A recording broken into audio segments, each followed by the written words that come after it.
Well, election time is upon us, and consequently, we are hearing all the wrong things from the candidates. Most of the messaging is focused on making the other guys look bad. Heck, the Liberals keep referring to the Harper days. Last I heard, he wasn't even running in this election. What they should be doing is reviewing the last 4 years, be honest with the public, talk about what you did right, acknowledge where you made mistakes, and commit to fixing those mistakes. Most certainly what we are not hearing, and more specifically from Jonathan Wilkinson, is what they're going to do to avoid the economic and social devastation that BC suffered from unjustifiable fisheries management decisions in 2019. On that note, to help you heading to the polls, let's refresh your memory and review the year as it relates to fisheries management. First, let me say this, there's no place for politics in fisheries management. Unfortunately, 2019 was all about politics, not about science-based fisheries management. We could go back 4 years, but basically there's not much to talk about in the first 3 years, other than we had 3 fisheries ministers and the Liberal government couldn't get organized and did nothing to address the stocks of concern or support the public fishery in BC during that time period. The fall season is here and the public fishing sector prepares for next spring now. Retailers are committed to annual tackle purchases.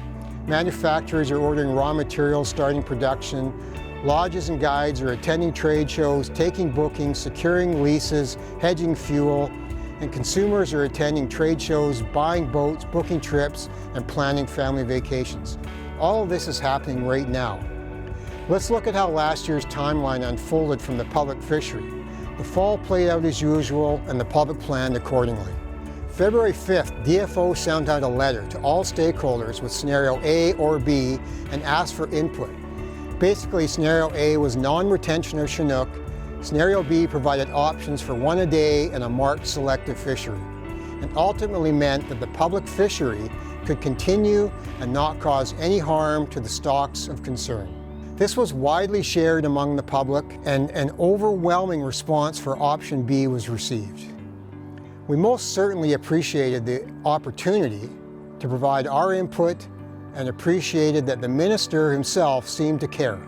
On March 6th, the SFAB wrote the minister, clearly explained the economic and social harm scenario A will cause to BC and pleaded with the minister to use his own science. SFAB provided a proposal that was a modified version of scenario B that would clearly have met the needs of protecting the stocks of concern and allowing the public fishery to continue. Throughout March, the SFI and the SFAB continued to press the minister and DFO staff looking for science-based justification for scenario A and reminding them of the better options. Certainty and stability is already fading in BC. On April 1st, DFO opens license sales to the public and collects license fees and salmon stamp fees.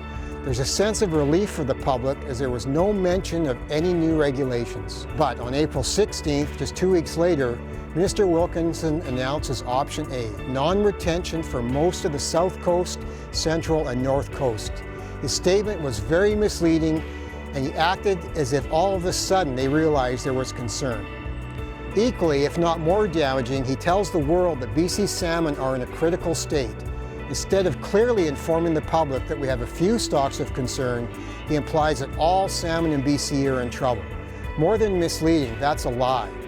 This single statement strikes harm in all of BC. I personally asked him to rephrase that statement and let the world know that BC can still offer an amazing fishing experience. Instead, he continues to make this devastating statement throughout the spring and the summer. Scenario A immediately takes effect. Non-retention in place and reopening for retention July 15th and August 1st. People changed their plans, lodges juggled their guests, families juggled their holidays, manufacturers and retailers adjusted inventory and staffing, and the chaos begins. And BC begins to lose its status as a world-class destination for angling. Before and after the announcement, the SFI, the SFAB, and other groups met with Minister Wilkinson and used DFO's own science to prove that the rationale behind Minister Wilkinson's decisions was extremely flawed and was not the answer to saving the stocks of concern. Furthermore, the groups asked for justification why there was not a marked selective fishery, as hatchery fishery were plentiful and they were produced to be caught. Minister Wilkinson explained clearly that if a public angler was allowed to catch a fish that was not a stock of concern, then First Nations would immediately begin to use gill nets to harvest stocks of concern. I thought we were all in this together. I thought we were all working to help the stocks of concern. I don't understand the philosophy or the nature of that thought process. Who would ever stand up and say that they plan to kill a fish that's a stock of concern? And if they did, then our fisheries minister should deal with it in an appropriate way. After all, he has the ultimate discretion over fisheries management. So basically, the minister chooses to manage the fishery based on a threat, not science. In July, the South Coast areas have ramped up operations for July 15th. But another last-minute announcement. On July 12th, 3 days before, Wilkinson changes his previous commitment for July 15th. DFO imposed an 80 centimeter size restriction, and once again the public fishery and the supporting industry had to adjust. August 1st comes and the public fishery is now allowed to retain Chinook salmon. We should note that throughout the spring and summer, the BC coast has experienced what has been identified as the largest abundance of salmon and the best fishing experience in 15 to 20 years. August 22nd, we must be getting close to an election. The Salmon Restoration and Innovation Fund is announced. Wilkinson releases the State of the Salmon Report, but blemishes the opportunity to promote BC and support the public fishery, and instead repurposes the announcement to talk much more about the state of salmon in general terms, and once again characterizes the early time Fraser concerns as the situation for the entire BC coast. At the same time, and on the same day that he's telling the world about the critical state of BC salmon, his department announces an opening for commercial Chinook cleanup fishery to deal with the abundance of Chinook in the Alberni Inlet. On the same day, talk about misinforming and confusing the public. Some other key points that happened this summer. During the time that the stocks of concern were being protected, there were 94 gill net openings on the Fraser River. Don't forget that Minister Wilkinson lied about these openings on the Jill Bennett Show. He was asked 3 times if there were any First Nations openings for retention of Chinook salmon, even for food and ceremonial purposes, and he said no. He knew there were openings, he lied. The Liberals were asked to conduct a study on the economic impacts that the non-retention fishery was having on the province of BC, and the Liberal government said no. They clearly told us they don't care how their decision affected BC, and furthermore, they don't want to know. Thankfully, the local chambers of commerce conducted a study, and their survey clearly showed that the impact was devastating. Jonathan Wilkinson misled the public and talked about things they are going to do to protect salmon, but their non-science-based approach was not the answer. Other than non-retention fishery, what have they done? Let's look at the facts and how the fishery was managed in 2019.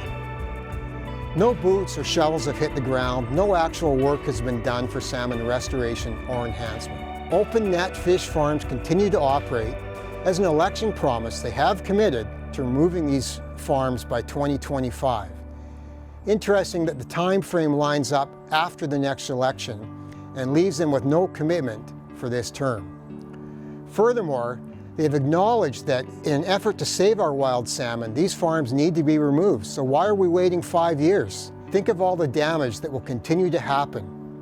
You can shut the public fishery down in a day to protect salmon, but wait 5 years to remove the farms? Gill net fisheries and retention of stocks of concern continued. Justifiable concerns regarding predators, seals and sea lions were presented, but no action was taken. The minister repeatedly ignored his own department's science when making decisions for fisheries management. The minister focused on one special interest group with no regard for the other sectors and how they would be affected. By all accounts, it appears that 2019 may have been some of the best salmon returns in recent memory. And based on last year's timing and mismanagement fiasco, consumer trust has been broken. The Liberal government stripped all stability from BC fisheries. So where are we now?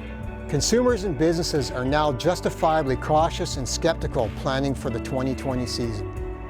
We really need clarity right now, or the fishery in the province of BC will suffer further damage. We know we have a few stocks of concern, so what are we waiting for? Let's deal with it now so we can plan and reduce the social and economic damage to BC. I can't stress enough that our fishery needs to be managed on science and concrete information on the impacts of stocks of concern, not political measures based on avoiding going to court with First Nations. First Nations are clearly pushing hard for exclusive access versus priority access. Right now, they basically have it. Personally, I'm tired of guessing what the courts will do and worrying about what might happen. Maybe it's actually in our best interest to let the courts decide. Over 8,000 jobs and 50% of BC's GDP for all fisheries is counting on the government to do the job. The decisions made in managing our fisheries in 2019 were atrocious. It reminds me of a quote, "The truth is what those in power wish it to be." And this speaks volumes as to how the public fishery was managed in 2019. We were misled, we were lied to, and the decisions were not based on truths. Before you vote, I urge you to take the time to speak to your constituents and ask them these basic questions. Do they understand the social and economical benefits of the public fishery? Will they support clipping 100% of hatchery fish? Will they support a marked selective fishery? And do they support science-based fisheries management? Don't forget what happened in 2019. Don't let it happen again.